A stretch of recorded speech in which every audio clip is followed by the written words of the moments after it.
Did you know $5 can help out a kid in need this holiday season? No? Now you do. Why don't you consider donating something for Toys for Tots this holiday season over at the donation on the right-hand side of the screen. Dragon Ball, horror, kaiju, and more. Steven's Toy Reviews. Hey there, Collector Steven here, and a little bit of a chill video today. This video was a patron's pick, so you can tell there's not going to be a whole lot of editing just based on how chill this is. So if you are interested in voting for one, you can head on over to the Patreon. A link will be in the description below, and you can vote in the next one. All right, so today, as the title implies, we're going to be talking about what goes into the cost of an action figure. Now, this is something I've been wanting to talk about for a little while. We talk kind of about the cost of things and scalping and all that fun stuff on the channel here, and we've had those conversations quite a few times. But sometimes I hear, oh, I can't believe this company is charging $400 for an SH Monster Arts, or I can't believe this figure's only $25 and it doesn't come with this. Well, this figure's, well, how about we rein it in a little bit and we kind of talk about things like cost, things like MSRP, map, how we actually come up with the cost of an item, and actually what the cost of an item actually means, because it does mean something. Now, what are my credentials for this? Because I'm just some guy who makes videos on the internet. Well, when you're involved with quite a few sales of musical instruments and other items that can two sales of those would effectively pay for a college degree. It kind of makes you sad that money gets thrown around, but yeah. Nevertheless, I've been involved in sales, and I kind of know a little bit about what goes on behind the scenes. So let's talk about the first key thing: manufacturer suggested retail price, MSRP. That is going to be what companies want to sell their figures or product for, okay? So MSRP on something is going to be something that companies want to have retailers through the distribution chain, because it's not really a company like, let's say, NECA or Bandai directly to a retailer. There's usually someone who's going to be involved in the middleman to distribute stuff. But they're going to say, hey, we would like you to sell the figure at this price. That's pretty much going to be the market standard, their suggested retail price. So let's say, Leonardo here, he's going to be $38 now. Goku, he's going to be $35. Godzilla will come back to him. But generally, SH Monster Arts Legendary Monster vs. Godzilla, he's going to be about $68, okay? So with that in mind, that's generally what all the retailers are going to be selling them at. They can fluctuate on price a little bit, but that is the suggested retail price. Now, there is going to be something else called MAP, and that's going to be minimum advertised price. Definition is a little bit loose there, but that is basically going to be the minimum a retailer can advertise their prices at. So flipping it back over to, let's say, the guitar world, let's say we have a Fender Stratocaster, keep it real simple. New line, it's going to be $500 out the door. Wish we could have that. That's the MSRP. You could have, let's say, Guitar Center or Sam Ash. The map on that guitar may only be $300. Okay, so that's something to keep in mind as well. When we have products, sometimes, you may have retailers who are willing to sell at a particular price, but they can only list it at such a low price. They can't go down anymore. You may even see this sometimes with Amazon. They may say, oh, click to see the price once you add it to your cart. That is their way to sort of get around MAP in some instances, because they're not advertising the price. They're sort of bypassing, tricking you into getting you to, oh, you're showing interest in buying this, you're getting ready to check out, here's the price. That is the legal way that they can get around MAP. Okay, so with that being said, we have now the third thing to talk about: item cost. We talked about MSRP and we talked about MAP. What is item cost?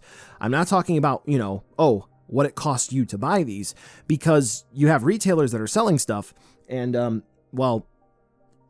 how do they make money? Well, something behind the scenes, something a little bit inside.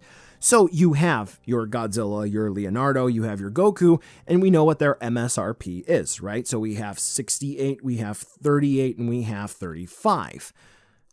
We'll come back to the prices on those in a second, but those are the MSRPs. Let's not worry about MAP, because who really cares? What is the cost of them? Well, cost is actually going to be the price that those retailers paid the company in order to get them. So this $68 Godzilla, this $38 Leonardo, this $35 Goku, you can deduct between, depending on the industry, anywhere from 30 to 75% of the MSRP of a product, and that is the cost of an item. I'm not saying that is specifically for these, but let's think back to the Antiverse Gypsy Danger figure that NECA made. I think MSRP on that was $20. Regardless, I recall a retailer saying that they were offered that for distribution. Cost on that was $8. So, with that being said, what is the cost here? Companies do have a markup on stuff from what they buy and what they sell to retailers, so this way they're able to make a profit, and that is what MSRP is. And that's what needs to be factored in when you're evaluating the quality of a product, right? So when you see this Goku hit the aftermarket for a period of time and prices spike up to $50, you may be saying to yourself, well, that's not a $50 figure. I'm not buying that. It doesn't give me a $50 value. Well, it's not going to give you a $50 value. The reason being, it's advertised, it's a $35 figure. That's what Bandai is saying. If you give us $35, this is what we're going to give to you. But at cost, it's, let's say, $20 to make. That's what it costs Big Bad Toy Store, Entertainment Earth, Target. It costs them $20 to get that. But wait a minute, that's what it costs them to get it and then to sell to you. So how much profit is Bandai making on one of these Saiyan Raised on Earth Gokus? How much is NECA making on one of these Leonardos? How much is Bandai making on one of these Godzillas? So now we even double down and have a lower price below cost for what these companies are making. Do you see how things drop down and get more and more cheap when we get to what the actual cost of these things are? I'm not saying that these are actually inexpensive and they're pulling the wool over your eyes. No, because these things do actually cost money.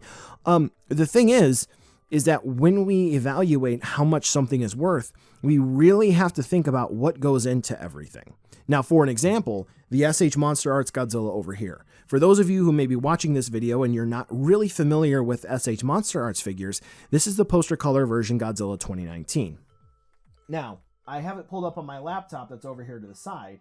When this released, it cost 17,250 Japanese yen, and it was a part of a set that came with Godzilla King of the Monsters. Whole Blu-ray set released in Japan. It was available internationally. Now, at the time of release, in USD, it was about $160, okay? Today's exchange rate, that would have been $125. So we'll get to that in a second. So when you see this figure being sold for what is effectively $250, you're going to be thinking to yourself, oh man, $250? There's no way this figure is worth $250. Well, no, because it never cost that much to begin with.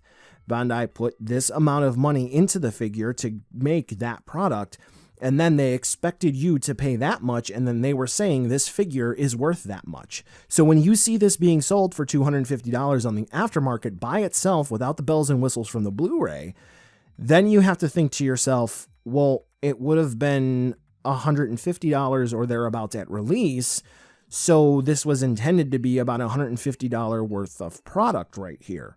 So you do have to dial back your expectations in that regard. Now, that's something else that I do want to change over to as well, inflation, because I just talked about how much this would be based on current exchange rates. With exchange rates, we have yen, which will change over time. For an example, back in 2011 to 2013 or so, the yen was very strong, and it was about 80 yen to 1 USD. We have the original SH Monster Arts Godzilla, which I think was 57.75 yen, and that was through Bluefin Retail about $68. However, we have the average Monster Arts Godzilla these days, which is going to be north of 7,000 yen, and it's still $68 for one of the Monsterverse.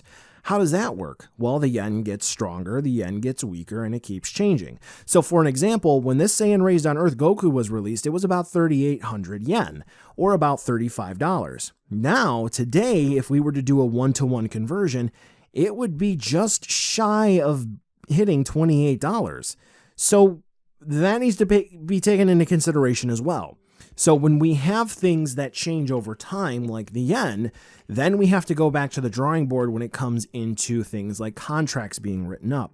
So for example, if we go into production for the newest, latest, and greatest Goku figure that's going to be somewhat similar but different, when we go into production, like let's say we draw up the contracts, Bandai does, in the end of 2021, right? So they draw up the contracts, the yen is a certain exchange rate with the yuan, or Chinese currency, I can't pronounce it. So they go into the factory, they go to production, and then the yen tanks, and it's, let's just say 140 to 1 USD. Let's just go with that, make it simple.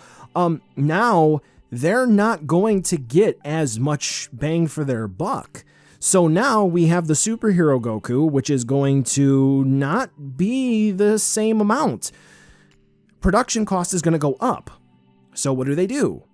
Do they continue on the same path, have Bandai take the hit on the chin and they lose money on it, or do they have to change the overall production of the figure? And that's where the last part of this video comes in. Production cost. So what goes into actually producing these figures? Sorry, Leo, I'll give you a quick pat on the head because that's where you're going to come in here. When you are making these action figures and over time, and as you continue to work on these things, you have to look at how many unique parts you're making, the size of the parts, how much you can repaint and use them in different releases, financial stability, inflation, country of origin, so on and so forth. So just like I was saying here, when it comes to yen, it can be volatile. The beginning of the year, you could be at 110 to 1 USD. At the end of the year, you could be at 150 yen to 1 USD. So when you have that huge of a shift, will manufacturing costs go up? And if they do, what gets cut? Are we talking quality control? Are we talking about number of units made beyond initial order from retailers? Are we talking about getting it shipped on time? Then beyond that, are we talking about dock delays? So when it arrives at port, is there going to be a huge delay with it getting sorted and sent out to retailers? When we talk about actually making the product, is it going to be something unique? Like this Leo here, where basically this is going to be one and done. There's nothing that NECA can do here that would be a repaint or a remold at any point in the future unless they wanted to do something really funky for this specific redo, which they can't. Or are they going to invest in something like, let's say, the movie Turtles, where they can just repaint the body, add small changes like to belts and so forth, slap it on in the market with a different head, and they can do all 4 of the brothers with no issues. I know they reuse the hands, but that's not the point. So when it comes to making action figures and when it comes to making, toys, they do need to take into consideration all of those things to help lower production costs. So this way they're able to have a sensible MSRP, have a good cost at retail. So this way they're able to make the most money all around and deliver us a good product. Unless it's Hasbro, where Hasbro wants all of the pennies, not just one of them, and they want all the pocketlets that you have as well. I hope that made sense. I tried to make this flow as seamless as possible. Let me go ahead and recap. We have the manufacturer suggested retail price, which is effectively what the manufacturer says this product is worth. And then we have the item cost. The item cost is basically what retailers are going to be paying in order to get the product on their shelves, and it is going to be less than MSRP. It's going to be less enough, so this way when they get them, they can make a profit off of that. Then, when it comes to manufacturing, they have to take into consideration volatile conditions of the market, how much they can repaint, how much they can re-release, how much they can reissue. Then they also need to factor in things like exclusivity, which I didn't really talk about, but it's kind of common sense, if you will. Things like venue, how items are released, where items are released, in what time frame. There are so many different factors that go into these things that please keep in mind. You may have something that releases that is only $35-$40 that in 2 years shoots up to maybe even $100. Just because you're spending $100 on something on the aftermarket does not mean you are buying a $100 product. Go back to the MSRP, see if the MSRP is in USD or in JPY. Then evaluate what the price was when it entered into the market, and then assess whether or not it's going to be worth the purchase based off of MSRP versus current market value. I've seen a lot of collectors get upset because, oh, this Godzilla here, $300? No way, I'm not gonna... Well, it's not a $300 figure, folks. It's only about $150 at best. Hope that made sense. That's going to be the video today. Again, this was a patron's pick, so thank you to the patrons who did vote for this video. Next one will be coming up soon, and we're into December now. So December's patrons pick going to be going up soon, and it's going to be fun. I think you'll like it. As always, you know, we got all the different tiers with different rewards. You can check out some cool galleries, early access to videos, and so forth. Here's the end card, so this way you can check out some other videos while you wait for the next couple videos to go up. Thank you again, and I will catch you in the next video.